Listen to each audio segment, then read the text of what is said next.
এই আমেজখন খুব সুকীয়া। যিসকলে গাহৰি পালন কৰিছে তেখেতসকলে আচলতে খুব ভালদৰে গম পায়। নমস্কাৰ বন্ধুসকল, আপোনালোক সকলোৱে জানে বৰ্তমান সময়ত গাহৰি ফাৰ্মিং এটা লাভজনক ব্যৱসায়। আৰু আমাৰ চম্পা আৰু ললিতা মানে আমাৰ গাহৰি দুজনী জগিলেতো পোৱালিকেইটা ইমান ধুনীয়াকৈ চৰি ফুৰিছে, সেইকাৰণে ভিডিঅ'টো কৰি থ'লোঁ। আৰু গাঁৱতে বহুতে কৈও থৈছে, আপোনালোককো দিবলৈ বাৰু চেষ্টা কৰিম যদি দিব পৰা যায়। ঐ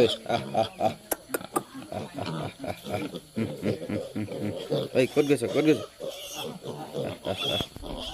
আৰু কৃষক বন্ধুসকলে মোৰ চেনেলটো ছাবস্ক্ৰাইব কৰি থ'ব পাৰে, এনেকুৱা ধৰণৰ ভিডিঅ'সমূহ পাই থাকিব, যিহেতু মই ফাৰ্মিং আৰু খেতি বাতিৰ লগতে জড়িত।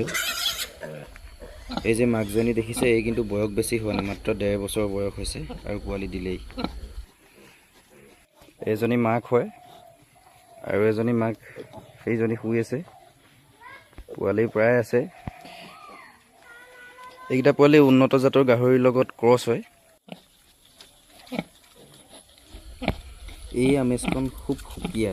যিসকলে আচলতে গাহৰি পালন কৰিছে, এনেকুৱা পৰিৱেশবিলাক পাইছে, তেখেতসকলে খুব ভাল ধৰণে জানে আচলতে কিমান ভাল লাগে এই পৰিৱেশবিলাক চাই বা এনেকৈ পোৱালিকেইটা চাই মেলি। তো এজনী পোৱালীয়ে যদি 10টা 12টা পোৱালি দিয়ে, তো আপোনালোকে চাগে নিশ্চয় অনুভৱ কৰিব পাৰিছে গাহৰি পালনৰ লাভালাভৰ বিষয়ে। তো আপোনালোকেও গাহৰি পালন কৰিব পাৰে, যিসকলে ইচ্ছুক গাহৰি পালন কৰিবলৈ। গাহৰি পালন কৰিব খুব লাভজনক ব্যৱসায় হয়। চেনেলটো ছাবস্ক্ৰাইব কৰি লাইক এটা কৰি থৈ যাব দেই কৃষক বন্ধুসকল।